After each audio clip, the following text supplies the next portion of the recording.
Do not approach the Titan. Sorry, kid, but I've got a job to do. I'm here, reaching far across these new fronts.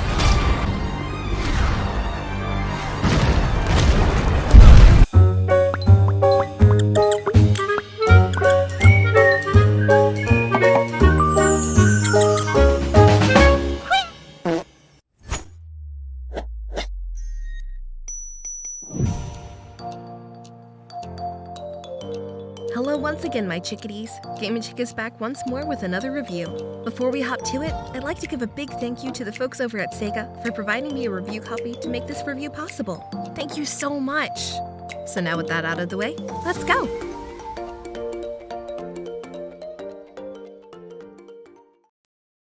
The new Sonic the Hedgehog is just flat out unfinished, unfairly difficult. Sonic Unleashed is a classic example of what happens when a good idea isn't left alone. There's just too much fun. And it becomes a slow, average platformer with the Sonic name slapped on top of it. Sonic Forces' ill-designed stages and poor handling are still major obstacles. Trying to find this thing that was never really actually there. Sonic was never good.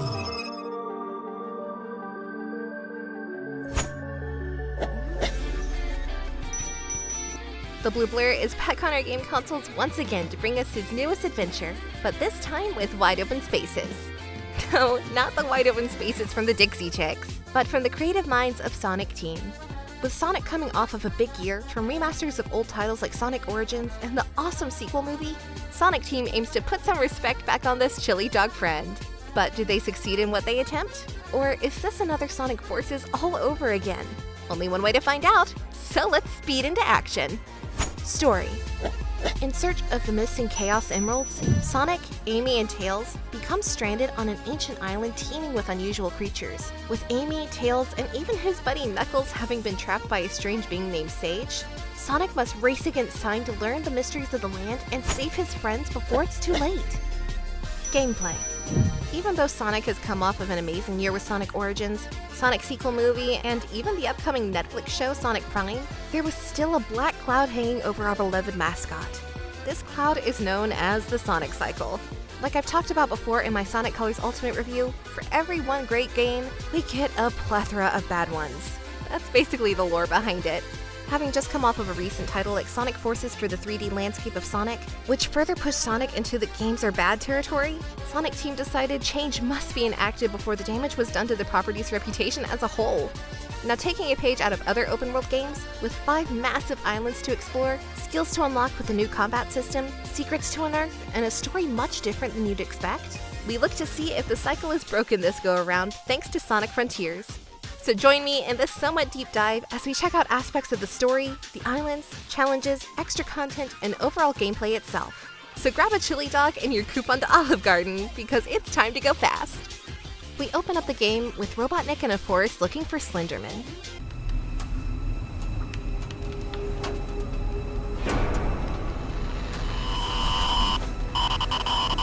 Oh, okay, no, he's activating some strange and mysterious monument. However, while investigating it, he himself is sucked into it and disappears without a trace. Transitioning now to our heroes of the story, we see Sonic, Tails, and Amy flying on their way over to recover the Chaos Emeralds from Starfall Islands, and Tails, being the terrible pilot that he is, loses control of his plane and the whole gang is sucked into a portal, just like Eggman. Who or what could have done this? Honestly, my money's on Falco. He shot them down, that cocky little freak.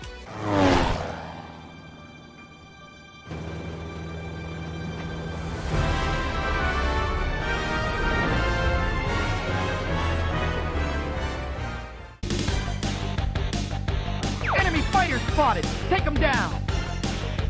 Take him down with one shot!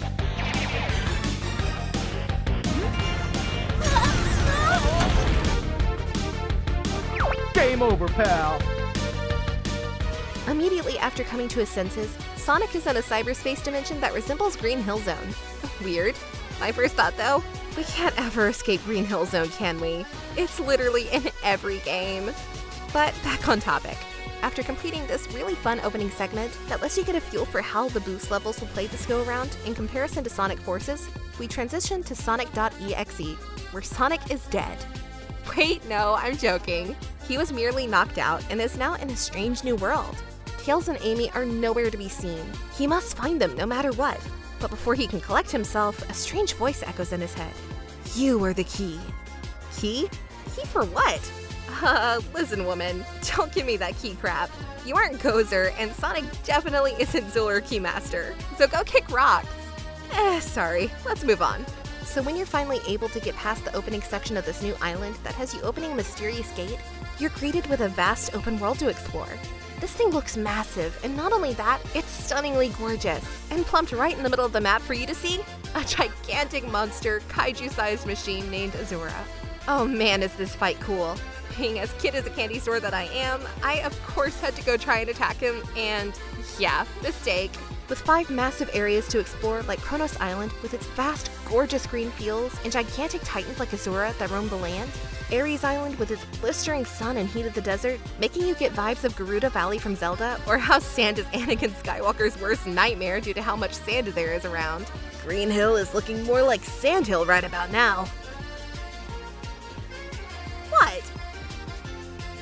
Other areas, including Chaos Island with its dark atmosphere with smoldering volcanoes and cliffs overlooking the soft-looking clouds, Rhea Island with its very robust forests and mysterious ruins, and Oranos Island with the vibrant flower fields that make you think you're about to see Squall fulfilling his promise to Rinoa, but no, sorry girl, he won't be coming. You get the overall picture. Map big, map pretty. So with islands and a playground this big to screw around with, you have to have stuff to keep yourself entertained, right? Well, duh! Past criticisms of games like Breath of the Wild being that for a world so beautiful and unique, there was literally not much to do in it. But here in Sonic Frontiers, oh man is there a ton to do. So let's dive into just some of the dang things you'll be doing.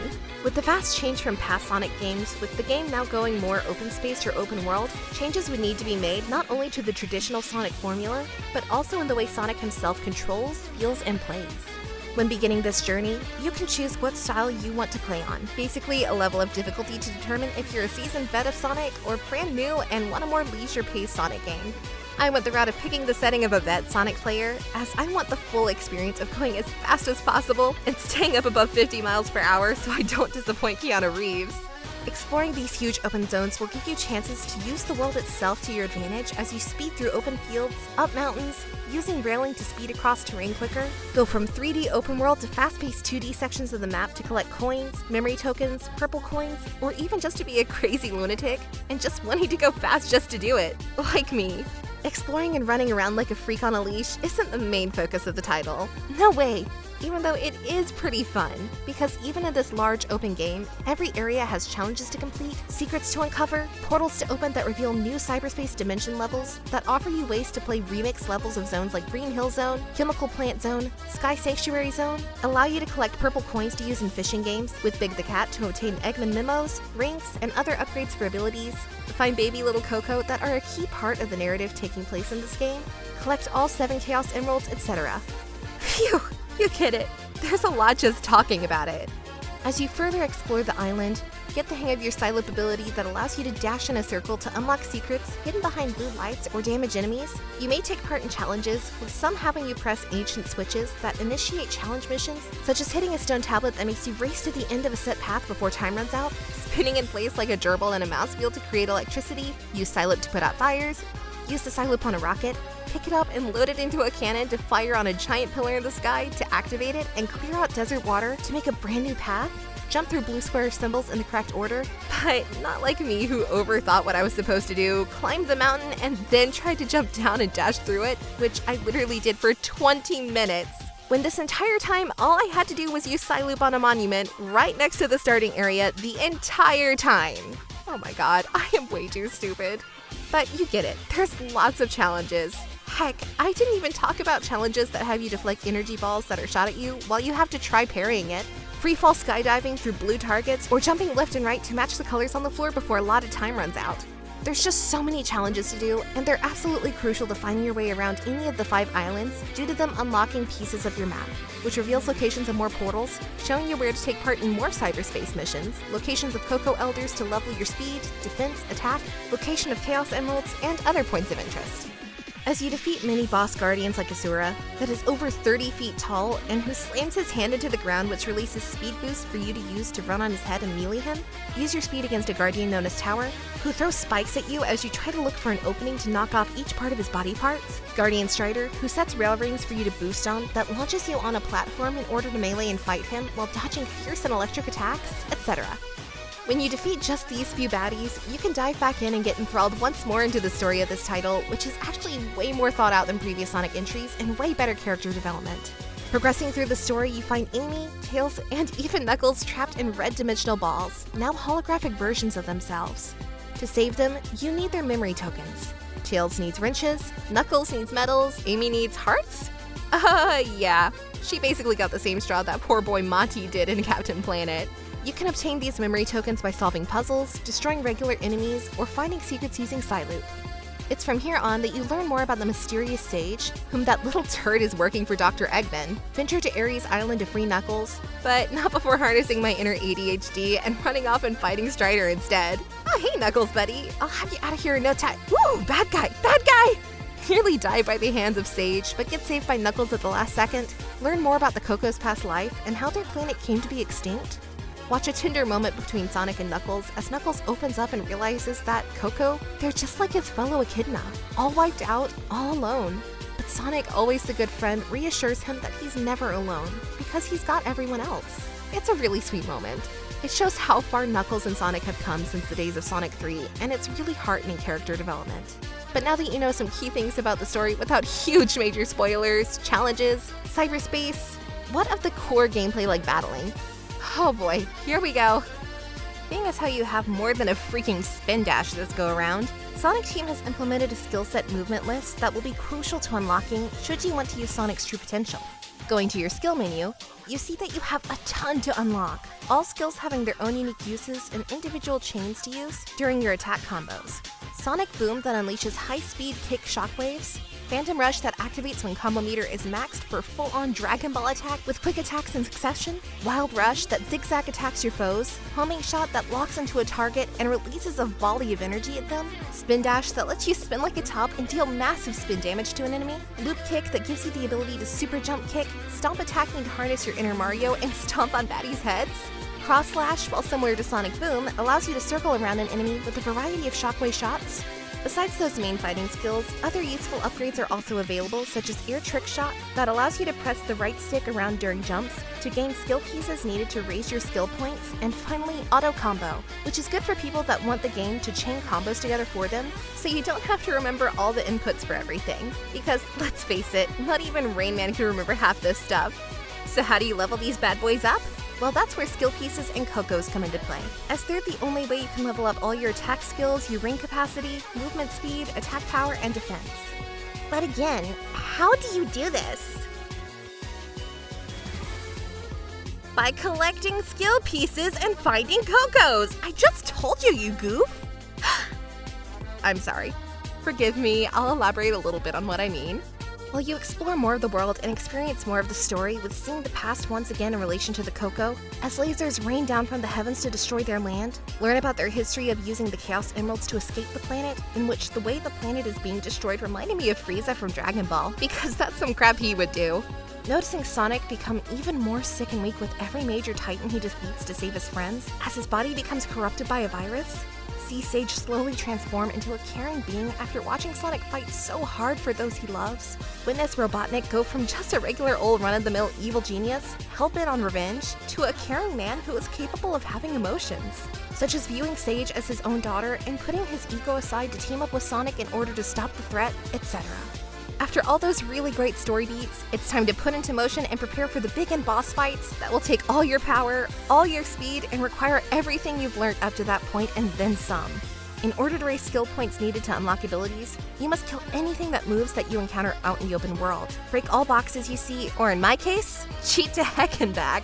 How? Well, on Chronos, there's one single spring available to do skill tricks with. This can be used to bounce constantly off of, which allows you to do tricks and get infinite skill points by bouncing up and down and twisting the right stick as fast as you can. You can literally get 2 to 3 skill points per minute. Yes, that's right, that's like 120 skill points per hour. This is the perfect method for quick, easy, and productive skill points to get you well on your way to bolster your own strength. But what of speed defense, attack power, and ring capacity? Can you use skill points for those? Heck no, you can't. That would be way too easy. By killing regular enemies and beating the minigame challenges throughout each map, you will then obtain items known as seeds. These blue and red seeds were used at the Elder and Hermit Cocoa in order to raise your attack power and defense power, and the more seed you bring to them, the faster you can max everything out. Straightforward and simple. You just have to fight and explore. Nothing mind-blowing. On the flip side, you also have your speed and ring capacity, with upgrades like ring capacity allowing you to hold more rings so that you can keep your infinite boosts, holding R2 longer as you increase your speed, and raising your said speed by collecting little Cocos hidden around the world. Just find them, pick them up, take them to the Cocoa Elder, easy. What amazes me about these little guys is that there's so many of them, hundreds. Yet they all feel important and warrant searching out. Unlike Korok seeds in Breath of the Wild, that just give you pieces of poop. Seriously, Nintendo, what the crap?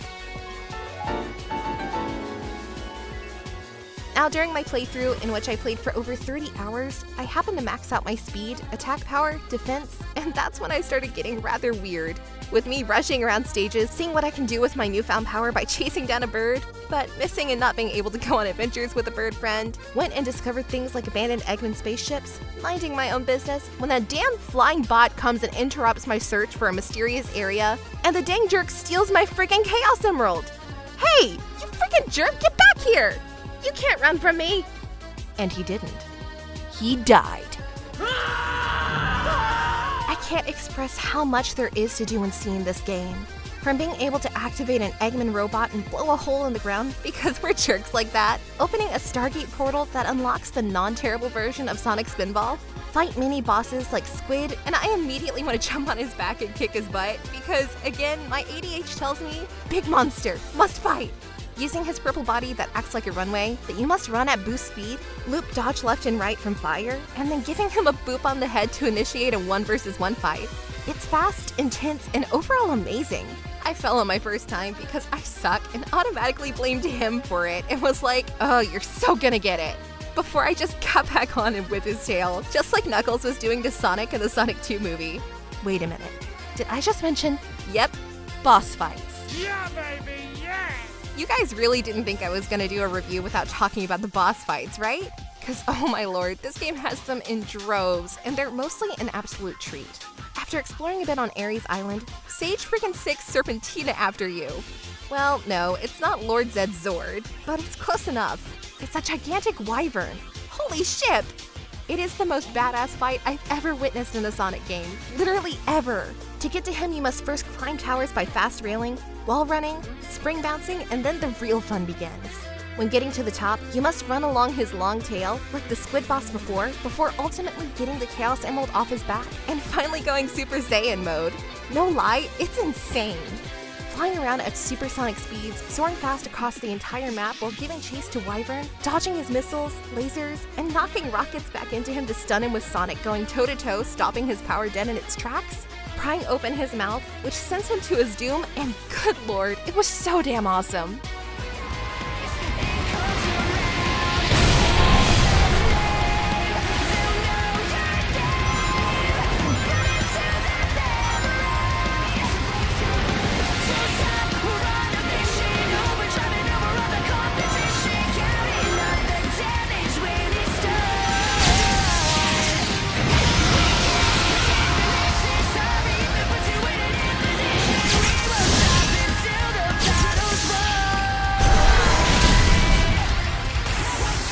Other boss fights occur like when you fight a shark in the sands of Ares, and it has me thinking, okay, who let House Shark out of the house?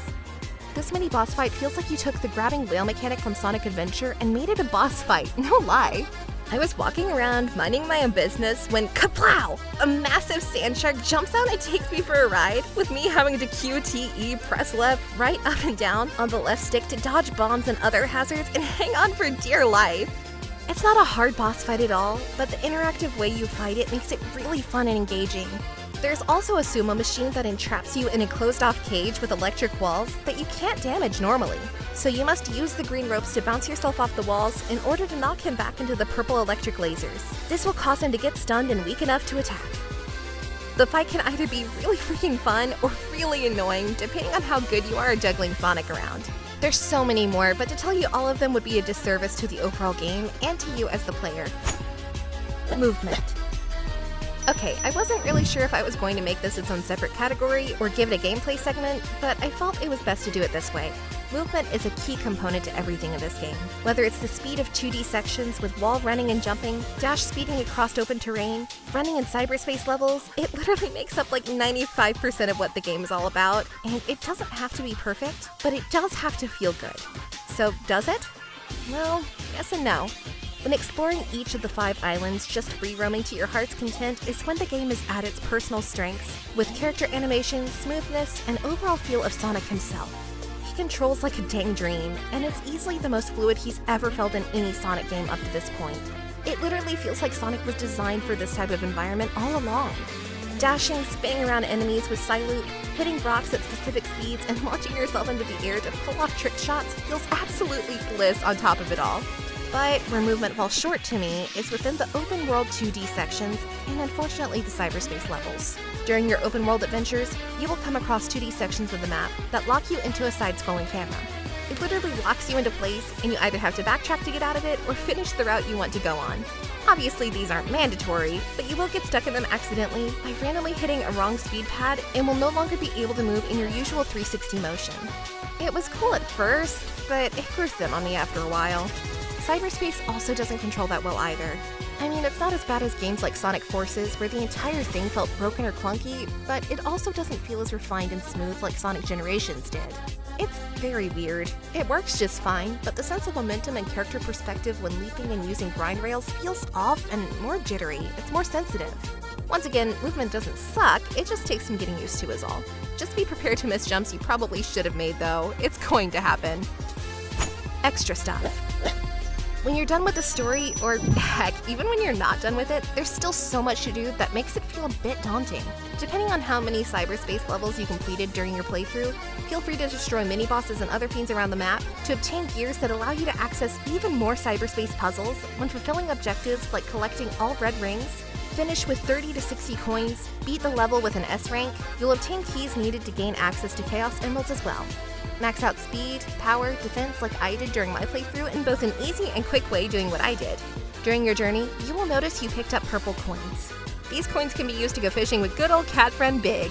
Oh yes, he finally makes his grand return, and in a rather hilarious and fun fishing minigame. During this minigame, you will use your purple coins as currency to play his minigames for 8 coins. The bigger or more rare fish you catch, the higher amount of fish coins you obtain. Use these fish coins to purchase Eggman memos, memory tokens to get further side story with Amy, Tails, Knuckle, and Sage, more rings, purchase seeds and Lost Cocoa to help raise your abilities and stats, etc. Now, I went into this with nearly 1,000 purple coins and was able to max out my character with just 400 purple coins roughly. Simply toss your line in the water, wait for a bite, then QTE time the game's button meter, and pow! You got a fish! Or, a tire?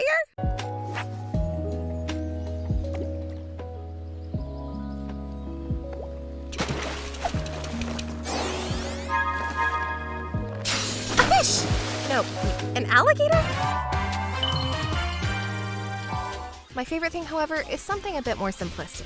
Every night and day cycles, an event will take place in Starfall Islands where stars, fall.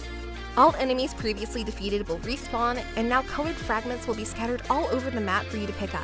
Blue, pink, purple, every color of the wind is here, and it makes the scenery freaking stunning.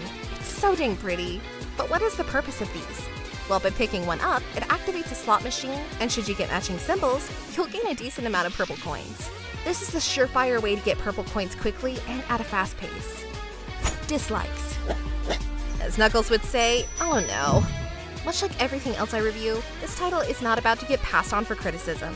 Sure, I may not over-exaggerate things like a lot of reviewers I've seen cover this title do, but I will state my piece. Firstly, for people that are easily hit with motion sickness, be cautioned the further you level Sonic's speed, mainly anything after level 30, because with the sporadic movement along with screen movement, it could potentially give you motion sickness if you aren't prepared. A second issue I have is, like I said before, with 2D sections of the open world maps. They just feel out of place and can ruin your flow, and really shouldn't be here. And the 2D should have stuck strictly to cyberspace levels. As mentioned previously, with the plethora of challenges and puzzles to partake in, sometimes less is more. What I mean by this is, while yes, they're here in abundance, a lot of these challenges are near repeats of another with minor tweaks, like more squares to touch, 2 glowing pads instead of 1, repel energy balls 3 times instead of 2, etc. They aren't bad, but it does tend to feel a bit lackluster around mid-game, and that's a shame. Overall, at the end of the day, Sonic Frontiers far exceeded my expectations in nearly every facet. To me, this makes it the true Sonic Adventure 3 due to it bringing back what made Sonic Adventure so much fun and a standout, other than being told by an annoying lady that the train is departing for the Mystic Ruins soon. The train headed for the Mystic Ruins will be departing soon. Oh, shut up already, lady! But what I am talking about is the sense of freedom and exploration that Sonic Adventure gave to us, that Sonic Frontiers nails and droves to us now. If there was an ongoing Sonic cycle, well, consider that broken and smashed to pieces, like Dino Spumoni smashing antique chairs.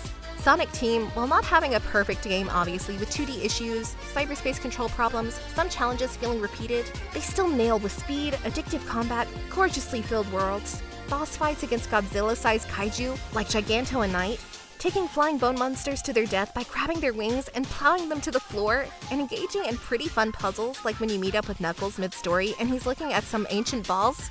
Wait, no, mind out of the gutter. They're colored ancient tablets that must be put in their proper holes. Oh gosh dang it. Once again, out of the gutter, guys. What I'm trying to say is, to get the balls where they need to go, you have to make sure it's a tight fit. You know what? No, it's a freaking crane. You use a crane and lift them into the sky and place them in their colored designated target. You guys have dirty minds. So with all this having been said, my verdict is clear. GameNChick says bye now.